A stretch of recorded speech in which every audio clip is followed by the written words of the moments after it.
welcome to Vietnam Podcast and on the cruise ship show from Vietnam School.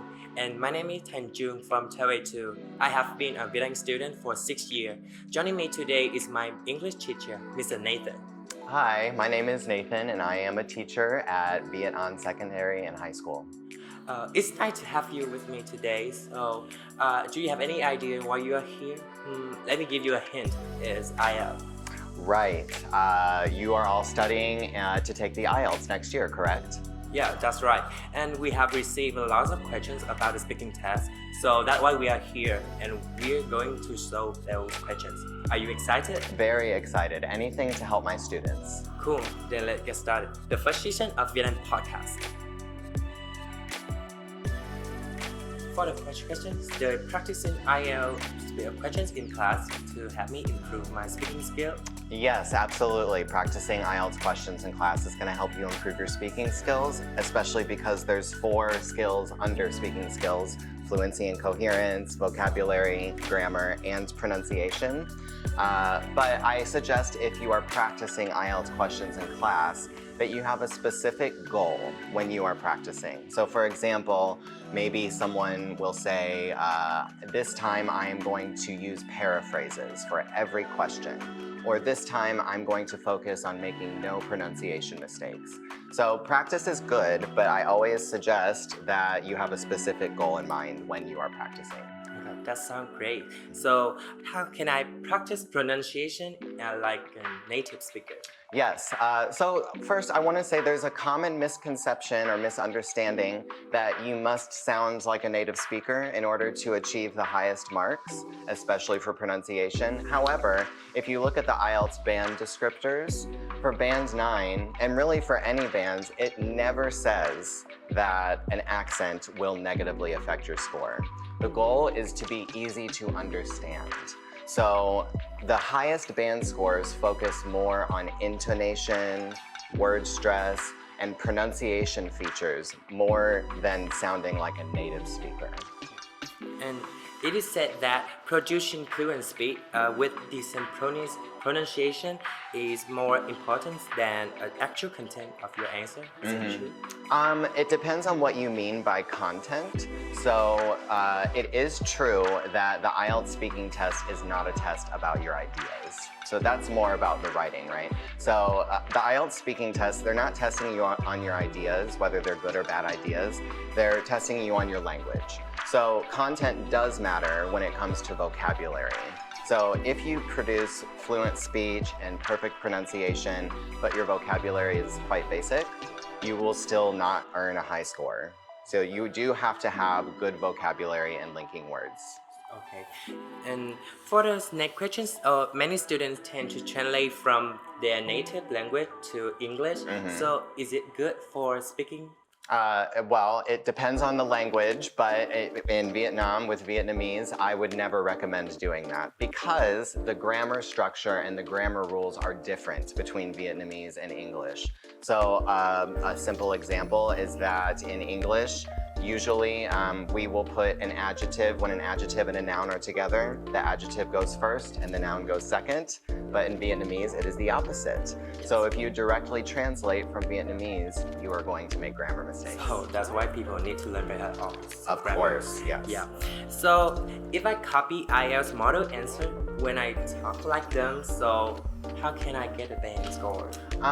Well, so I wouldn't really recommend doing that for 2 reasons. So if you look, it's good to study my IELTS model answers, but if you try to memorize them and copy them, first of all, there are many possible topics on the IELTS. So it would literally take less time to learn a completely new language than to memorize answers for all of those questions. So that's first. And second, if you memorize answers, you can start to sound a little bit robotic. Like when people are reading, sometimes they sound robotic, and that would negatively affect your pronunciation score. And also, if you forget the words that you are supposed to say, then that would negatively affect your fluency. So I do recommend studying model answers, but not copying them. Yeah, so like I prefer like doing my own opinions. Yeah, definitely. Yeah. So is my speaking course affect if my vocabulary is limited? Yes, unfortunately, yes. If your vocabulary is limited, your speaking score is going to be affected in one way or another. But I don't ever recommend students or IELTS candidates to just learn new words randomly. So you need to understand your vocabulary limits. So can you paraphrase? Yes. If you cannot paraphrase, then the highest vocabulary score you can get is a 4. Can you use idioms and uncommon language? If you cannot, then the highest band score you can get is a 6 for vocabulary. So there are limits, but you need to understand exactly what your limits are so that you know what to study. Okay, that sounds great. And if I have a vocabulary limit, but I have an idiom to like that, and how the max band score that I get. So it depends on how often you're using idioms, if you're using them accurately, and then of course the other vocabulary. So generally in the IELTS, if you are not paraphrasing, you're not going to get a high score. So that's very important. But if you use 1 or 2 idioms in the whole test, you might not earn a 7. You need to use them consistently. So it's important to learn idioms, but also how to use them for different topics and to answer different questions. And like, will I get a high band score if I use a lot of fancy word in the speaking test? Probably not. And the reason why is because the IELTS speaking test is about natural English, and it's more of a conversation than it is a formal speech. So you need to use natural language like native speakers would use. And if you were speaking to a native speaker and it's just in a normal conversation and they were using a lot of fancy words, it might be difficult to understand them. Maybe some of the words don't make sense. So using a lot of fancy words sounds like a good idea, but it's better to use natural language. And what I always stress to my students is specific vocabulary, not fancy vocabulary, specific. Yep. So why do I need to expand my answer in the speaking test? Oh, good. That's a good question. Well, the main reason why you need to expand your answers is because you are being tested on your English, not language ability. So the examiner is listening to see how much vocabulary you know about different topics, how many ideas you can kind of come up with and discuss. So expanding your answers is very important. Now, for part 1, the answers are shorter, right? But you still need to expand a little bit. You can't just say yes or no. But for part 2, it's a long speech. And then for part 3 is where expanding becomes very important. Your answers need to be fully developed. And if you cannot, we talk about in class, giving an opinion, reasons, examples, and talking about your feelings. If you cannot develop a topic like that, then it's difficult to earn a high score for fluency and coherence. So like some people that they also have the opinions and also the explanation, but some people they don't know anything, so they just tell the example to make the sentence quite long. So is that good? You know, as long as the answer is fully developed, then if they give an opinion and an example, then that's fine. It's not required to give opinion, reason, example, feeling. The reason that we suggest those is because that helps you to fully develop the topic. It's not required, but it helps you to fully develop the topic. And opinions, reasons, examples, and feelings all require different vocabulary and grammar structures. So that helps you to improve your vocabulary and grammar scores. Yeah. So you just say coherence. What is coherence? Oh, coherence and cohesion. First of all, there is one of the speaking skills is fluency and coherence. So fluency is your ability to talk without stopping and no hesitations. Coherence is your ability to develop topics like we were talking about, and also use linking words and connecting words so that I can follow your speech easily. Okay. How about lecture resources? What does that mean? What was it? Lecture resources. Oh, lexical resource. Lexical resource is another word for vocabulary. So it's a fancy word for vocabulary, yes. When they say lexical resource, think about vocabulary resource.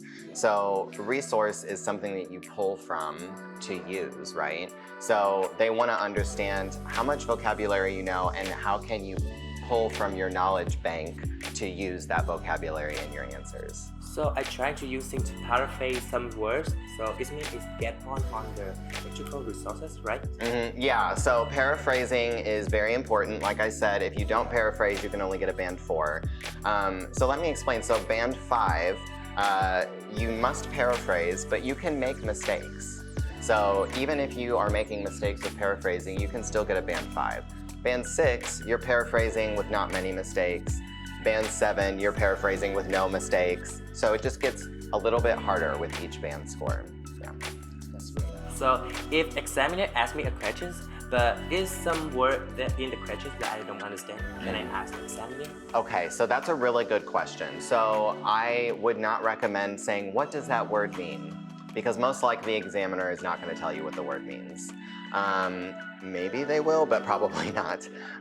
So what I recommend to my students is try to guess what the word means. So for example, if I say, what are the advantages of being a politician? And a student does not know what the word politician is, they shouldn't say, what does politician mean? They should say something like, is a politician someone that works in government? And then I can say yes, and then confirm, and then they can give their answer. Yeah, and like if we are doing the speaking test, that there are a lot of topics. So if I don't know that topic in that question, so how should I do? So you are allowed to ask the examiner for a new question or a new topic. However, they may not give you that request. So if you ask and say, I don't know much about this topic, can I choose a new topic, or can you choose a new topic? If they say yes, great. If they say no, which they probably will say no, then just try your best. Just try your best to answer the questions. Don't try to use a ton of fancy words when you're answering unfamiliar topics. Just do your best to answer the question directly and provide some sort of supporting detail, and then move on to the next. Oh, so about the speaking part 2, we have 2 minutes to say about my opinion like that. So if I say more than 2 minutes or less than 1 minute, what is the So yes, yeah, there are consequences to both. So, well, it can be. So definitely, if you can't speak for more than 1 minute, that's going to affect your score a lot, especially for fluency and coherence, because you haven't fully developed the topic. But if you go over 2 minutes, so the examiner stops you at 2 minutes. Even if you're in the middle of your speech, he'll just say, okay, that's 2 minutes, and move on to the next. So if you have not finished everything you want to say, that's okay. It maybe will not negatively impact your score. However, if you have spent a lot of time on the first 2 points and you've said nothing about the last 2 points, then that's going to negatively impact your score because you haven't fully developed the answer. So let's move to the next questions. Like when I practice at home or maybe in class, like I watch video in YouTube or maybe listening to the English music, or also I trying to find paraphrase words in the thesaurus. So how is it good for me doing for that? Oh, of course, yes. So let's start with the thesaurus and looking for paraphrases and synonyms. So yes, that's definitely a good thing to do. However, when you're learning a new language and learning new words in this new language, it's important to sort of confirm that you understand that these are correct paraphrases, because when you look in the thesaurus, sometimes they give related words, but they aren't quite paraphrases. And I'm so sorry, what was the other part of the question? So if I watch a video on YouTube or listening on it. Yes. I'm glad that you asked that question. A lot of people ask about watching videos on YouTube and listening to songs when it comes to listening skills, which is true. However, both of those activities can be really good for your speaking skills as well, especially watching movies where people are talking. because we need to use the pronunciation features when we talk. Intonation, sentence stress, word pronunciation, syllable stress, all of those things. So you can listen and it's an example for you. And also a really good practice would be to listen and then pause and try to repeat what they're saying in the same intonation. And that is a good way to improve your speaking skills. Yes, that's good. Yeah. Well, that's all the questions for today. So anything else you want to add? No, I don't think so. I hope that you guys get all the answers you need so that you know what to expect from the test and you can get the highest possible results. Thank you, Nathan. And thank you all for staying with us. So this is the first session. So if you have any suggestions for the show, feel free to comment below. Don't forget to like, follow, and subscribe to the channel. And see you in Vietnam podcast. Bye!